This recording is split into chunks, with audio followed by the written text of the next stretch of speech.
Olá, está no ar mais um Em Pauta. No programa de hoje vamos falar sobre direitos humanos. E estão conosco a professora Margarete Fagundes Nunes, antropóloga, e o professor Ricardo Avelino, professor de Direito aqui da FEVALE. Obrigado por aceitar nosso convite. Antes de ir para as perguntas, eu gostaria de falar alguns dados que eu colhi na pesquisa para o programa. Todos os dias, segundo a Anistia Internacional, são 82 jovens que são assassinados aqui no Brasil, sendo que 77% deles são negros. Né? Por ano, o país registra mais de 50 mil casos de violência doméstica contra as mulheres. Né? O país é responsável por mais de 40% de mortes por homofobia no mundo. E de 1995 para cá, são cerca de 50 mil casos de resgate de trabalhadores em condições de trabalho escravo. Né? E também 40% dos apenados hoje são presos provisórios. Né? E, por último, segundo o Instituto Data Popular, quase 50% da população do asfalto diz não contratar pessoas da favela. Né? Diante desses números, né, uma pergunta até retórica, assim, por que os direitos humanos são necessários? Professora, por favor. Então, na verdade, a tua pergunta já traz a resposta. Que temos um quadro, inclusive, assustador, né? Quando a gente se depara com a questão estatística mesmo, de números, né? Mas eu vou responder a sua pergunta até trazendo, claro, bastante para o meu campo, que é a antropologia, as ciências sociais. Se nós não tivéssemos violações de direitos humanos vivenciadas pelos sujeitos e os grupos no cotidiano, não haveria por que os direitos humanos existirem. Então, quando nós resolvemos, enquanto sociedades, né, humanas, criar leis, no caso aí uma jurisdição internacional, é porque nós temos problema exatamente na vida cotidiana. Porque aquilo que é unanimidade, por exemplo, numa cultura, numa sociedade, aquilo que é norma, que é instituído, não há por que você colocar na lei, né? Então, como os números que você traz, esses números nos dizem muito, né, da sociedade brasileira em especial, mas a gente pode ter diagnósticos outros em nível global, de que há essa necessidade, tanto do ponto de vista, né, da questão jurídica, mas eu iria, inclusive, além, né, a importância da sociedade dar-se conta, por isso também a existência dos direitos humanos traz aí uma dimensão importante, que é a reflexão. Da gente olhar para esses números, esses dados estatísticos e conversar sobre eles e encontrar coletivamente soluções, porque não existe um passe de mágica para a gente resolver isso. Né? É uma construção. É uma construção, e uma construção diária, diga-se. Professor, e no campo jurídico, como é que o judiciário trabalha com essas questões? Eu acho interessante, no primeiro momento, né, nós percebermos que na sociologia se dizia inicialmente que o brasileiro é um povo cordial, né, muito amável e tal. E os dados sociais indicam que isso não corresponde tanto à realidade, como tu comentaste, trazendo os dados, a questão dessa violência que se mostra nos diversos campos e também no trânsito, né? Cerca de 60 mil mortos por ano, é um Vietnã por ano. Então, é bastante expressiva essa violência. E o direito, a questão dos direitos humanos, eles têm uma fundação bastante enraizada na Segunda Guerra Mundial, onde havia uma preocupação muito grande em evitar perseguições por motivo da diversidade. Né? Então, no caso, os judeus tinham sido perseguidos por serem diferentes, vamos dizer, né? Eram uma minoria, e a partir da Segunda Guerra Mundial há uma preocupação em que as pessoas têm o direito de ser diferentes. Né? Então, quando a gente coloca a questão assim das pessoas que vivem em favelas ou, né, das diversas questões sociais que nós temos no Brasil, e olhamos isso do ponto de vista dos direitos humanos, a primeira mensagem é essa, né? Há um direito de ser diferente. E o Estado, né, os direitos humanos, ele é um tipo de direito público em que o Estado fica responsável pela garantia de que as pessoas tenham esses direitos, mesmo quando a violação se dá pelos privados. Então, mesmo quando um marido agride sua esposa, é o Estado brasileiro que é condenado na Corte Interamericana, porque ele tem que zelar pela proteção da mulher frente à violência doméstica, né? Professor, você comentou ali o mito do sujeito gentil brasileiro, do Sérgio Buarque, se não me engano, Sim. de Holanda. Diante de soluções assim fáceis e mantras, né, que a gente ouve toda hora, por exemplo, pregando a pena de morte, a questão da redução da maioridade penal, bandido bom é bandido morto, né? Como é que a gente pode conscientizar as pessoas, né? Eu pergunto para os dois isso, conscientizar a população de que questões da violência perpassa por outras formas de enfrentamento, que não essas soluções fáceis, assim. As pessoas querem muitas soluções imediatas, né? Nisso, assim, até há um certo pragmatismo. Mas é importante também nós atentarmos para a história brasileira, por exemplo, né? A gente tem um passado de crueldade, um passado de um processo colonizador que foi muito cruel, de uma sociedade escravocrata, e que por mais que nós tenhamos no último século, né, a gente atravessou o século XX, tanto os movimentos sociais, as próprias ciências, né, muitos intelectuais contribuíram decisivamente, né, também para trazer essa reflexão. Nós internalizamos muito dessa sociedade hierarquizada, que, como o professor Ricardo falava, não aceita o diferente, e não só não aceita, como se coloca num patamar de superior, porque vocês vejam bem, toda aquela relação de que você não é só diferente, mas você é superior, que existia numa sociedade escravocrata, ela acaba, mesmo depois, quando o Brasil faz essa passagem, ela continua existindo. E nós não acabamos com isso ainda, porque por isso é tão difícil, né, que você incorpore esse outro como um sujeito de direitos de fato. E aí não só os direitos individuais, como os direitos coletivos. Então nós esbarramos também nessas dificuldades, né, que ora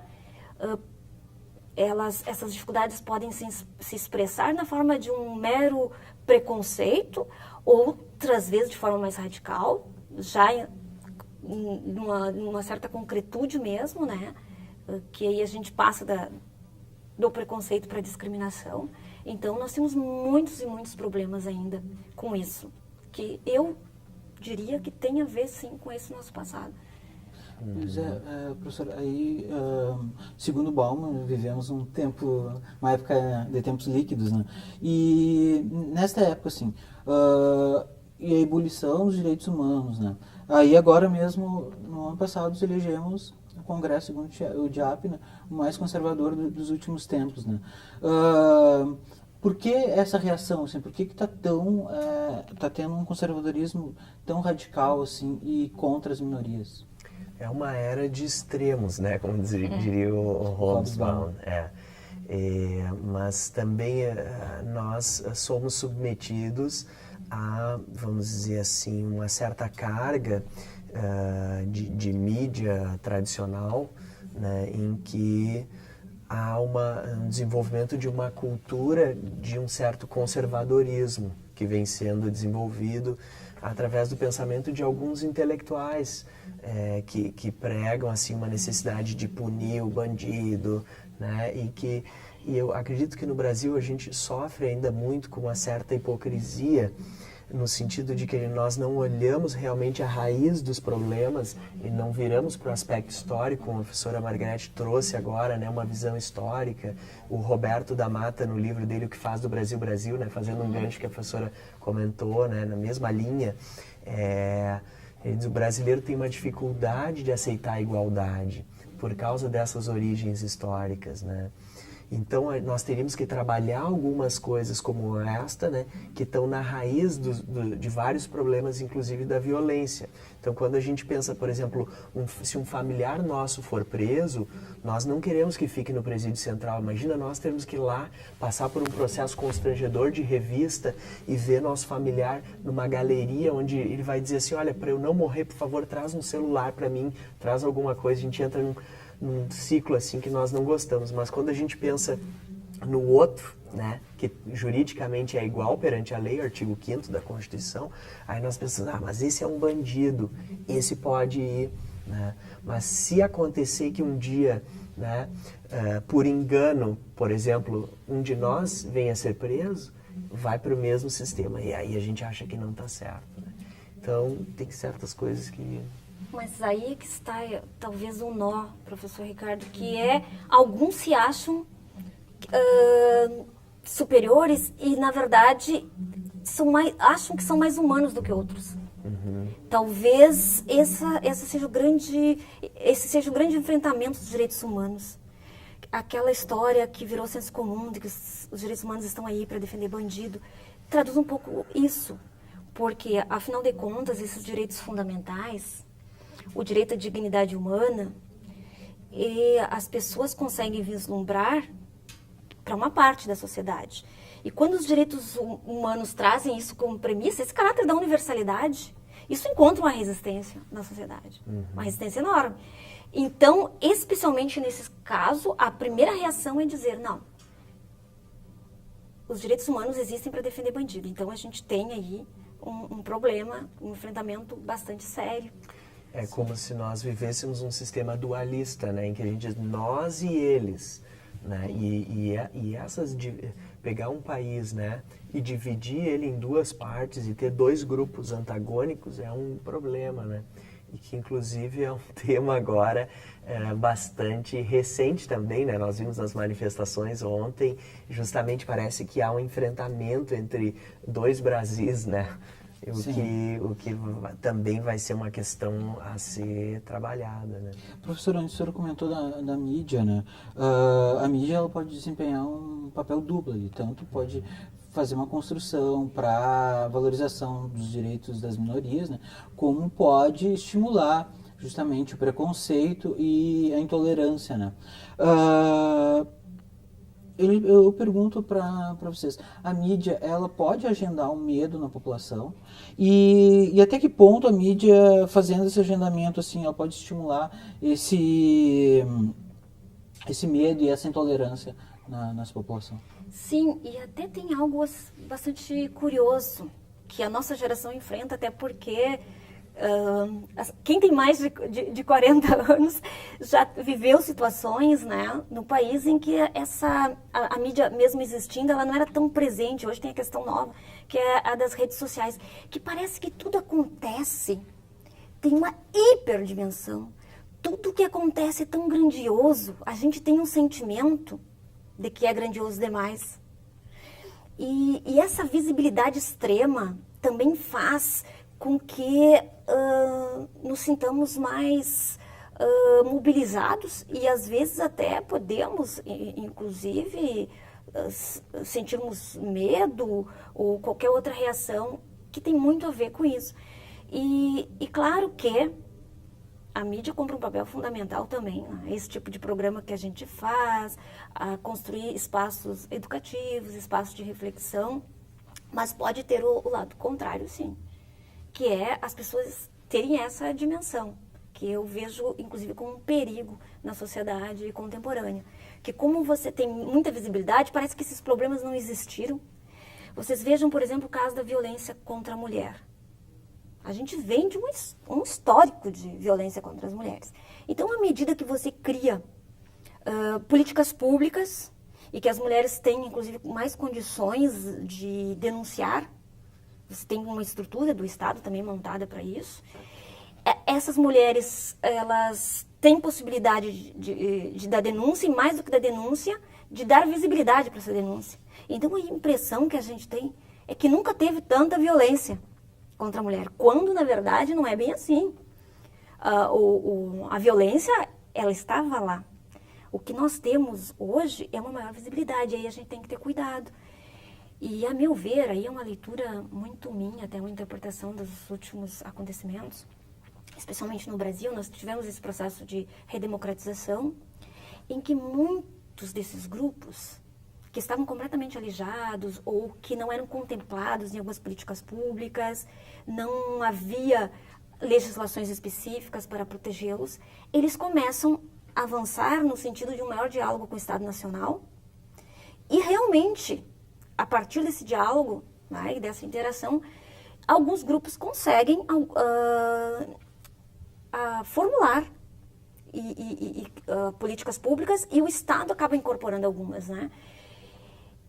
Olha, isso causa, sim, uma certa resistência, porque aquele que até então não me ameaçava, se eu faço parte de um grupo que tem determinados privilégios, eu passo a ser ameaçado. E aí entra a questão toda, né, sociológica de disputa de poder também. O que eu vejo hoje também é muita resistência a alguns avanços conseguidos após 88, para os diferentes grupos, inclusive alguns avanços também no plano econômico e social. As políticas sociais que enfrentam uma séria resistência, né, de que, bom, essa população não tem de ser atendida, essa população não merece ser atendida. Então, a gente também tem esse enfrentamento. Vocês estão me olhando de um jeito que eu não sei. Ricardo, você concorda? Eu concordo. A pergunta me fez lembrar do Habermas, que ele escreve isso nos livros dele de sociologia. Ele defende a ideia, se a mídia dedicar parte do tempo dela para divulgar aspectos positivos do que está andando na sociedade, isso também vai criar, vamos dizer assim, uma corrente positiva, outras pessoas vão se sentir motivadas. Porque quase sempre, né, a ideia da mídia é mostrar aquilo que choca, muitas vezes, né? E se a gente trabalhar em cima daquilo que destoa da nossa natureza humana o tempo todo, é o estupro, é o assalto, nós ficamos com uma visão que o mundo é terrível. Na verdade, eu acredito, a maioria das pessoas é do bem, né? A maioria das pessoas está bem motivada, acorda de manhã, dá o melhor de si durante o dia, né? Mas quando a gente focaliza só nos aspectos que não estão bem na sociedade, dá uma impressão, dá até medo de sair na rua, né? Mas, professor, também não pode acontecer o contrário, dar um aspecto de banalidade. Por exemplo, o Brasil registra quase 60 mil homicídios por ano, né? Segundo a Anistia Internacional, o Brasil é um dos países que mais mata, né? E como o senhor falou antes do Vietnã, né? Os Estados Unidos perdeu cerca de 50 mil soldados em 10 anos da guerra, né? Então é mais que o Vietnã por ano. Sobretudo são jovens assassinados. E é só um número. E isso não vira uma agenda, uma pauta nacional para ser tratado. Quer dizer, não há uma banalidade nisso também? O que eu temo é que se nós apenas mostrarmos isso, né, e não trabalharmos com uma visão dos projetos que estão funcionando, né, porque toda essa violência, na verdade, a forma de combater fica centralizada, né? E aí nós temos aqueles programas policiais, tem que prender o bandido, aquela coisa. Não, na verdade a gente poderia estar trabalhando assim, né? No sentido, quais políticas públicas nós precisamos para criar outras oportunidades para os jovens que moram em regiões de periferia, né? Então, um menino que vai ser aliciado pelo tráfico, ele tem uma outra opção, de repente ele tem, por exemplo, na Inglaterra, eles criaram, né? Find Your Talent, uma política pública. Eles se deram conta, basta tu ter um Paul McCartney, um Elton John, um Phil Collins. Esses caras, eles recolhem um monte de tributo para o Estado inglês. Eles são uma Tramontina, uma Gerdau, cada um de royalties das músicas deles, né? Então, eles investem já nas escolas para que tenham crianças aprendendo música. Outros, Sir David Beckham, do futebol, né? O quanto de produtividade uma pessoa. Então, find your talent, encontre o seu talento. Só que para você ter um David Beckham, um Paul McCartney, você tem que criar oportunidade para inúmeras pessoas para poder dali florescer algumas com super talento, né? Então, eu acredito assim, aqui no Brasil há um desperdício, né? Como dizia o Boaventura de Souza Santos. É um desperdício porque você tem 200 milhões de habitantes, quantos Pelés nós poderíamos ter, né, que estão aliciados ao tráfico. Então, acredito por ali, buscar políticas públicas que promovam o melhor do brasileiro, né? E não ficar só pensando em mais presídios, mais escola, menos presídios, alguma coisa nessa linha, né? É que daí a gente acaba atuando muito na consequência. Exatamente, Se não ficar na no causa. presídio é consequência. E que aspectos positivos, assim, exemplos de iniciativas públicas e não públicas, né, que contemplem a garantia e a defesa dos direitos humanos aqui no Brasil? vocês possam citar, assim? Nós temos inúmeras, né? Aqui na FEMAR, inclusive. Eu diria que nos últimos anos no Brasil a gente conseguiu avançar nesse sentido, tanto para grupos específicos como para a questão dos direitos humanos em nível geral. Não que essa minha fala signifique que as coisas vão bem, muito obrigada, muito antes, pelo contrário, é aquela questão que eu falei antes, a gente tirar da lei e colocar na ordem do dia, isso há uma transição aí e isso é bastante difícil, né? Mas na questão específica, eu citaria a própria questão da luta das mulheres, que hoje está incorporada, né, dentro da questão dos direitos humanos, que houve uma série de avanços nesse sentido, um conjunto de leis e de estruturas que o próprio Estado Nacional construiu, claro, em diálogo, né, com esses movimentos sociais.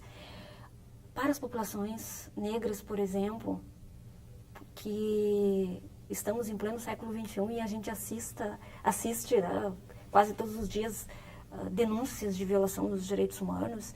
E talvez aí entra de novo aquela questão que falamos antes, que é a questão da visibilidade pelas redes sociais. Que talvez muitas pessoas que pensavam assim, elas não tinham muita expressividade, não davam muita visibilidade, né? E que agora elas acabam se mostrando, inclusive nas próprias redes sociais. Então a gente teve na última década aí a questão da incorporação das cotas raciais. Isso é sim uma política de direitos humanos, porque o Estado brasileiro assinou algumas convenções internacionais comprometendo-se também com esses diferentes grupos. Pessoas com deficiência, também cotas nas empresas. Exatamente. Só a questão o Plano Nacional de Educação e Direitos Humanos, que dá as diretrizes de como você trabalhar isso, tanto na educação formal, quanto em outros espaços da sociedade. Mas aí entra uma questão que talvez para nós ainda seja difícil, porque a gente está aprendendo a fazer democracia, porque é muito recente a nossa história, né, democrática, que é a sociedade também se sentir parte, se sentir protagonista da construção dos direitos humanos. Porque a gente sempre devolve para o Estado. O Estado sempre é culpado de tudo. É sempre o governo, né? O problema não está na sociedade nunca. Até agora, que esse tema da corrupção que volta, né? É sempre o político, é sempre o Estado, mas tem coisas que também podem ser incorporadas por nós. Inclusive essa tarefa da construção dos direitos humanos, né? Da gente conseguir traduzir nos nossos espaços.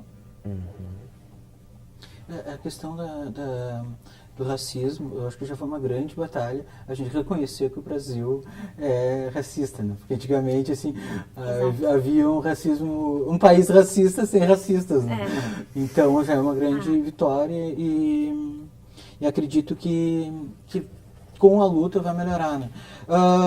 Assim, a minha percepção é que nós vivemos, assim, em tempos de um individualismo exacerbado, né? Que tensionamentos há entre, assim, os direitos individuais e os grupos de grupos de minoria, assim, professor? Bom, esse tema também conecta com a pergunta anterior, né, projetos que estão em andamento, né? Queria mencionar, inclusive, um projeto aqui da nossa universidade, que é o Múltiplas Leituras, que trabalha com um grupo minoritário, né, que são os povos indígenas. Então, também aí esse trabalho e o papel da própria universidade na promoção de direitos de alguns grupos menos favorecidos, promovendo uma integração e ao mesmo tempo reforçando a identidade deles para que possam ser diferentes, né? Mas voltando à segunda pergunta, era sobre que nós tensionamentos, né, o individual e os grupos. Nos grupos. Eu concordo contigo, né? A gente vive numa sociedade individualista que basicamente promove o sucesso através da competição, né? Então, não há um pensar coletivo, né, que exige toda uma forma, um know-how, né, um saber como fazer um trabalho coletivo, que eu acho que vai bem ao encontro do que a professora Margarete estava comentando, na necessidade de nós termos aí uma atuação, uma democracia mais participativa, né? que a população não fique apenas esperando do Estado, mas que se organize, por exemplo, através de associações, justamente que nós estamos montando no Múltiplas Leituras, né? Quer dizer, os indígenas montam a associação deles e a partir disso eles se empoderam a criar melhores condições, né? Então, eu acredito que as tensões são essas. Hoje nós temos pouco tempo para trabalhar de forma coletiva. No geral, está cada pessoa buscando seus objetivos individuais, né? E o coletivo fica muito difícil. Mesmo o protesto que foi feito agora foi num domingo, né? Porque segunda todo mundo tem que trabalhar e buscar os seus objetivos individuais. Então, a gente pega algumas sociedades que tem uma democracia participativa, por exemplo, os Estados Unidos, onde eles criam associações e tudo, mas aí são associações muito fortes que conseguem remunerar, inclusive, os seus participantes, né? E as pessoas fazem aquilo profissionalmente. Eu acho que talvez esse modelo a gente pudesse pensar um pouco para o Brasil também, né? Organizar. Aqui a gente consigo lembrar Fundação Ayrton Senna e outras que promovem um bom trabalho, a partir do fato de que o Ayrton Senna era um talento e deixou uma fortuna de forma que a fundação dele funcione, certo? Mas a gente precisava mais, talvez Gisele Bündchen e outros artistas que possam também doar um pouco mais e nós fomentarmos mais instituições. Usar o seu nome para defender causas. Professora, segundo a ONG SaferNet, o preconceito da rede na internet atingiu níveis alarmantes no ano passado, né? Foram registrados 86 mil casos de racismo em mais de 17 mil websites. E a xenofobia com os nordestinos cresceu em mais de 365%. O que se deve a tanto ódio assim, nos coraçõezinhos por trás das telas, né? E que consequências jurídicas uma pessoa pode ter em publicar e compartilhar posts assim? Eu diria que fica bem mais fácil agredir o outro quando essa relação não se dá face a face. Então, as mídias sociais favorecem um pouco isso. No sentido de que, eu não estou enxergando o outro, né? É claro que esse distanciamento do outro, do ponto de vista simbólico, ele já existia, de negação, de não aceitar, por exemplo, a diferença. Mas fica bem mais fácil essa agressão, que você tem um computador, uma máquina mediando, né? E então a gente também tem esse sentimento de que, nossa, isso cresceu muito, mas tem muito a ver com o tempo nosso, com a nossa própria inserção nas redes sociais. Não que isso não existisse antes, né? Mas nós nos sentimos agora diante desses fatos e ficamos muito apreensivos, né? Mas eu só queria registrar uma questão antes, voltar rapidamente para isso, que é os direitos humanos em nível internacional, hoje e desde sempre, na verdade, sempre foi mais fácil pensar os direitos humanos do ponto de vista individual, porque afinal de contas, né, o indivíduo enquanto valor é a grande marca, né, da sociedade moderna. Agora os direitos coletivos, isso sim é bem mais complicado. Vocês imaginam países que recebem hoje no mundo uma grande quantidade de imigrantes, países europeus, enfim, Estados Unidos também, resolvessem, o próprio Brasil também, resolvessem falar mais em direitos coletivos e menos em direitos individuais. Não é? É diferente você abrir mão e admitir o direito de um cidadão e estender isso para todo um coletivo. Do ponto de vista étnico-racial, nossa, eles se sentiriam muito ameaçados hoje. Então, eu penso que isso é um desafio dentro dessa política internacional dos direitos humanos e até como cada Estado nacional trabalha com isso. E, inclusive nós aqui, né? Professor, e juridicamente, que consequências uma pessoa pode sofrer por publicar posts que desrespeitam? Antes do jurídico, deixa eu só comentar uma coisa, fazendo um gancho aqui. A questão da insatisfatoriedade ou infelicidade também, eu acho que está por trás de boa parte dessa violência na mídia, né? A gente percebe os índices de felicidade na sociedade vão declinando numa sociedade tão competitiva e aí essas diferenças... pequenas coisas já ganham uma grande dimensão, é aquela gota d'água, né? Então, Eu acho que essa questão com os nordestinos também, ela entra à tona aí nas últimas eleições, né? Eles votaram mais por um partido, e o Sul votou mais por outro, e de repente num clima de insatisfatoriedade, que eu acho que é geral, né? E aí já entraria nas crises do próprio capitalismo, ou na nossa busca por novas formas, não o comunismo, né? Mas novas formas de viver, que sejam... Eu acho que isso também mostra uma crise aí, que eles chamam de... Como é que é? Nossa modernidade reflexiva, ou, né, crises que nós estamos vivendo no nosso sistema. E a segunda parte aí da pergunta, que é do direito, né? Racismo. O racismo está previsto na Constituição, né? Um crime, é proibido, né? A prática de racismo foi colocado na Constituição para dizer que aquilo é, né, junto com o terrorismo, né? Há um repúdio por racismo e terrorismo no território brasileiro. E então a pessoa, sim, pode cumprir pena, né, por racismo, mas em geral, hoje no nosso sistema criminal, se buscam outras formas. Há um temor de colocar uma pessoa na prisão, às vezes por racismo, né, por causa que as prisões elas estão tomadas por facções, né, o Estado não controla o que acontece dentro. Então há um temor você colocar uma pessoa que tem um problema específico e ela ser aliciada e sair com outros problemas. Então os juízes quebram a cabeça sobre como resolver esse problema. O último movimento que nós tivemos por parte da Júris, que é a Associação dos Magistrados, encaminhou lá para a Comissão Interamericana de Direitos Humanos uma denúncia contra o Estado brasileiro, porque os próprios juízes estão constrangidos de assinar mandando pessoas para o sistema penitenciário, porque as penitenciárias eles sabem muito bem e eles se sentem responsáveis. Inclusive, eles não dizem, mas eu tenho certeza que eles lembram, estudaram a questão dos juízes, os juízes do nazismo, quando foram julgados em Nuremberg e foram condenados por terem enviado os judeus para campos de concentração e outras situações. Então isso, nesse âmbito jurídico, quer dizer, o juiz também é responsável pelas pessoas que ele prende, né? Então tudo isso aumenta a complexidade. Professor, o Guilherme me avisou ali desesperado que a gente já chegou ao final do programa, mas só tem, antes o senhor comentou do capitalismo e eu não vou deixar passar, a história e o tempo.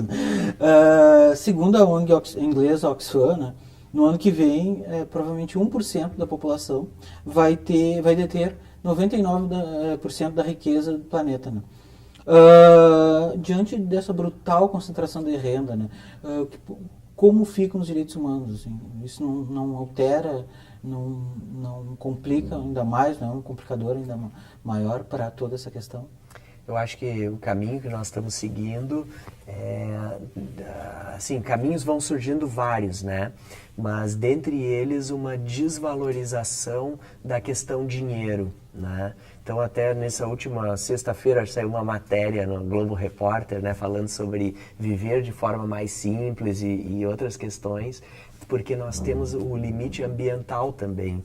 Então isso aí já está traçado, nós vamos ter que reduzir os padrões de consumo e toda uma série de questões, né, nos próximos anos, emissão de CO2 e vários aspectos.